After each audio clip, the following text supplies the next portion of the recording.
Happy Halloween, everyone! To mark the occasion, here's my review of Doom 64, originally released for Nintendo 64, but later re-released on PC, PlayStation 4, Xbox One, Nintendo Switch, and the now-defunct Stadia. What you're seeing here is the PC re-release. This is a first-person shooter and technically the sequel to Doom 2. It was developed by Midway Studios and released originally in 1997 for the Nintendo 64, and the re-release wouldn't come until 2020. This re-release was developed by Night Dive Studios and published by Bethesda, and it would of course first come out on PC, Nintendo Switch, PS4, and Xbox One, and it was being included as a pre-order bonus for Doom Eternal. The thing is, the connection to Doom Eternal doesn't stop there, because the re-release also includes a few extra levels called the Lost Levels, which are meant to bridge the gap between the storyline of Doom 64 and the storyline of the Doom reboots. Because id Software suddenly started giving a crap about storylines and lore and decided that it was absolutely necessary to expand the storyline of Doom 64 so that it's in the same continuity as Doom 2016 and Doom Eternal. And I'm just going to go ahead and get this out of the way before I go any further into the review, and this is a bit of a spoiler for the story and gameplay section,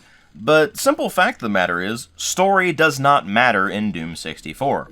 It doesn't matter in Doom 1 or Doom 2 either. The entire point is, there are demons, go blast the living crap out of them. id Software tried to force the story to matter with the 2016 reboot, and of course Doom Eternal, with predictably crappy results. It basically comes across as really awful fanfiction. And trying to shoehorn that retroactively into Doom 64 really doesn't work. But awkward retroactive lore shoehorning aside, what about the game itself? How is Doom 64 as both a first-person shooter in general and as a Doom game? Well, let's just go ahead and start delving right into it and find out. And like always, we'll go ahead and start with the presentation, which still runs on the same engine that powered Doom 1 and 2, but with numerous tweaks to bring it up to some slightly more modern standards, at least at the time that this game was released back in 1997. The thing is, at the time this originally released, it really didn't look all that impressive to anybody because full 3D had already pretty much taken over the gaming space. I mean, sure, you had your holdouts here and there, you had Doom 64, you had stuff like Blood and Shadow Warrior and all that, but a sprite-based game like this was just seen as outdated at the time.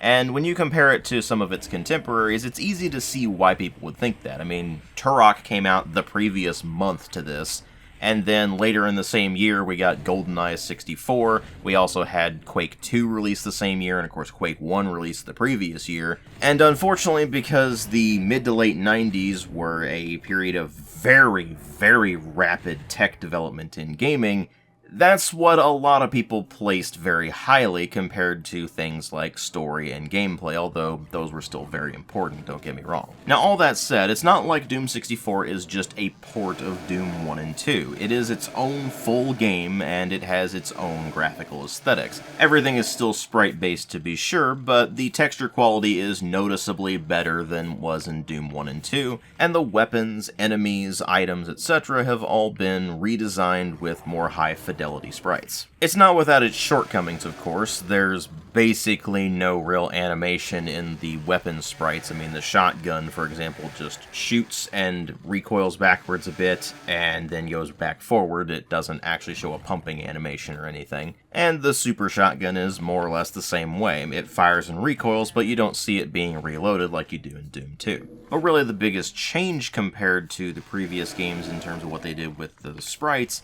is the change to the enemy designs. They're all still easily identifiable if you've played the original Doom and Doom 2, but they all look quite different compared to their incarnations in Doom 1 and 2. Instead of that absolute classic retro pixel art look, they all have a much more digital look, for lack of a better way of describing it. It's like they were designed for CGI animation and then just turned into sprites. I know that's probably an odd way of describing it, but I hope you can understand what I'm talking about there. It's a very different aesthetic compared to the previous games. And if the entire game was more like if you took Doom 1 and 2 and ported them over and then changed the sprites, then that would be a problem, but they changed the entire aesthetics of Doom 64. It has a much darker and grungier look to it, so those sprites actually don't feel like they're out of place, and it all gives the impression they were leaning a bit more into the horror horror side of Doom than just the balls-to-the-wall action of the previous games. Now, thankfully, they didn't go too far with this. They didn't try to turn this into what Doom 3 eventually would end up as,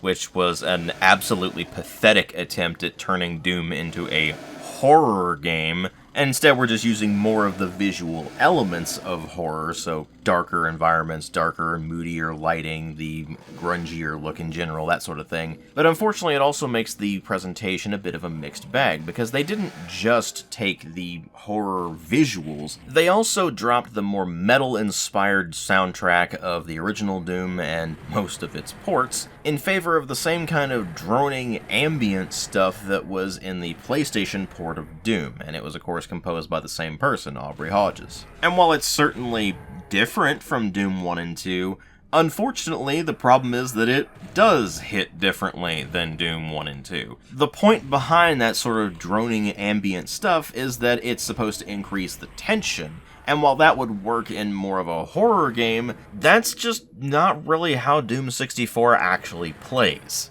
And I know that some of this is just that I have a bit of a disconnect compared to a lot of other people, because over the years I've seen time and time again people act like Doom is this actually really scary game, and it's never been scary to me at all. But to be fair, I'm not really affected by horror games or horror movies or anything much at all. I don't find them scary. Sure, a thing jumping out at you from the shadows is startling, but is that scary? Not really. No, what's actually scary is a thick atmosphere of dread, and that's just not what you get from, frankly, just about any horror game I've ever played, and certainly not Doom 64. The simple reality is that you could actually take the soundtrack from Doom 1 and 2 and just transplant it into Doom 64, and it would work perfectly fine. Instead, they tried to go the atmospheric route with the droning ambient stuff, and it just doesn't really work all that well. And it's certainly not memorable. But they didn't just change up the visuals and the music compared to the previous games, they also changed the sound effects. Now, most of it is still just stuff from stock sound libraries, and it's frankly a bit disappointing, but hey, at least the N64 version had some pretty decent sound quality compared to some of the other ports, so there's that. Overall, though, it is very easy to see why people were not impressed with the presentation of Doom 64 back in the day. Although, ironically enough, it's held up a lot better visually over the years because those early 3D graphics have not aged well at all, whereas all of the sprite-based games from that era have held up remarkably well and just look pleasingly retro for the most part. So, there is that at least. But of course, what really matter here are the story and the gameplay. Well, not the story. The story actually doesn't matter in this game because it's barely even in the game at all. The idea is that it takes place after the events of Doom 2, where Doom Guy went into Hell and destroyed the icon of sin, thus stopping Hell's invasion of Earth. At least, that's what they had hoped. Only it turns out that wasn't the end. There's still more demonic threats out there, and as the only survivor of what happened throughout Doom 1 and 2, Doom Guy is reactivated with the assignment of merciless extermination. That's all you need to know about the storyline of Doom 64. There's really not much to it. And the lost levels don't add much to that either. The idea there is that after defeating the Mother Demon at the end of Doom 64, it turns out that there's another one. Its sister. And now you gotta go defeat that one too. And that's about it. The only thing that really ties this game in with the later reboot titles is that Doom Guy at the end of Doom 64 chooses to remain in Hell to keep fighting the forces of Hell and prevent them from invading Earth ever again. And the reboots decided to take that and run with it. Unfortunately, they ended up running off into terrible fanfiction territory, but what are you gonna do? At any rate, what really matters in Doom 64 is the actual gameplay, which is really not all that different from Doom 1 and 2. You're still running around the levels in classic retro first-person shooter fashion. You're still not looking up and down. It's still auto-aim at a horizontal plane whenever you're moving around. You've still got to run around and flip switches to trigger various things. You got to find keys to open doors. You've still got health and armor pickups to find. You've still got secret areas that might give you access to weapons early or just give you extra stocks of ammo, health, etc. You've still got a few power-ups, like, of course, the Megasphere and the Berserk Pack and all that. You still have mostly the same weapon lineup, from the basic pistol to the chainsaw, shotgun, super shotgun, chain gun, rocket launcher, plasma gun, and BFG 9000, with the addition of the new Unmaker, which is actually pretty underwhelming in concept because it's really just a laser gun that does a bunch of damage and uses the same ammunition as the plasma gun and the BFG. But they did introduce an interesting mechanic where as you continue to find demon keys scattered throughout the levels, the Unmaker becomes more and more powerful,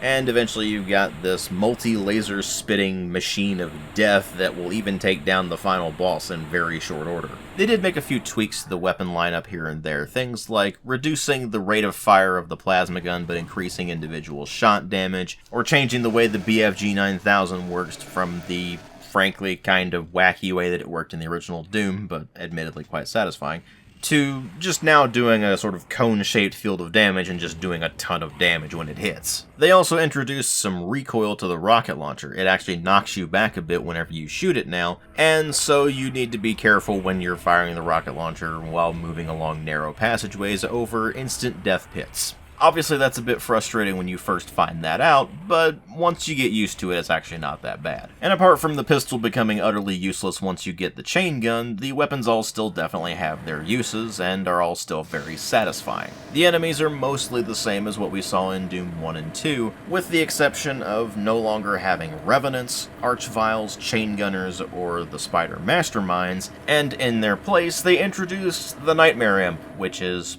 just an imp. But it moves faster, it throws fireballs that are faster than normal imps, and you can see through it. It is a thoroughly underwhelming addition to the lineup. Anyway, all of the enemy types that were existing in Doom 1 and 2 have been tweaked slightly here and there. Shotgunners and normal zombie men look pretty much the same now. It's barely distinguishable between them because it's basically just a slight palette swap. But other than that, most of the other enemy types have just had some slight tweaks to the amount of health they have, the amount of damage they do, their attack rates, things like that. It's stuff that you might notice if you played enough Doom 1 and 2 to have completely internalized those things, but for the most part, you're not really going to notice much of the changes. What you will notice compared to the previous games, however, is that the level design is more complex than it was in Doom 1 and 2. You may not necessarily notice that at first, because it still plays basically like any other Doom level, where you run around the area, you find your keys, you open doors, you have secret areas that you can access, and there are, of course, secret levels as well. But the particulars are going to be quite different, because this game has some pretty significant scripting to it, so you can go into an area and have some scripted events that will actually change the layout of the level quite noticeably, often having animations going along with it that you just wouldn't see in the original Doom or Doom 2. It also results in some more clever trap designs than what we saw in the previous Doom games, so it keeps you on your toes and is definitely a very nice addition. The thing is, while that all might sound like Doom 1 and 2 but better on paper, in practice, Doom 64 is really just more of a mixed bag. On the one hand, it's still got all the same major elements that made Doom 1 and 2 so fun, but there's less enemy variety than there was in Doom 2, and the secret levels are more obnoxious to find in this, and not only that, they're actually quite irritating to play through most of the time, which is thanks in no small part due to the changes they made to the traps available in the levels, and some of those are just downright cruel. And of course, if you were playing the original N64 version, you had to put up with the rather clunky controls, and of course the downright awful save system that had, both of which are issues that were fixed with the recent re-release. They added in a proper save anywhere feature with the new version, and of course you have much improved controls no matter which platform you're on. But really the biggest issue with Doom 64 is that it feels like an evolutionary step between the original Doom and Doom 2 and Quake. The problem with that, of course, being that this released the year after Quake. So while it's still fun to play, and if you like Doom and Doom 2, you'll almost certainly like Doom 64, for the time it released, it was definitely a very underwhelming game. It's very easy to see why people weren't really kind to it back in the day, and it ended up becoming something of a cult hit. It is a shame that it took so long for the game to get a wider release than just the N64 version, but now that it's actually available on a good variety of platforms, and you can get it for a very cheap $5 US, or whatever your regional equivalent is, there's really not much reason not to play this game if you like the original Doom and Doom 2. Just make sure that you've played those two games first before you go into Doom 64, so you can really appreciate the whole experience. Thank you all very much for watching, and if you like my videos, please consider supporting the channel on Patreon. All the revenue from that goes directly back into the channel, whether it be getting more games for review, or replacing equipment, or getting new equipment, or whatever the case may be. If you can't afford to or don't want to, that's perfectly fine. I understand. But the option's there if you're interested. Thanks again for watching, and I'll see you all in later videos.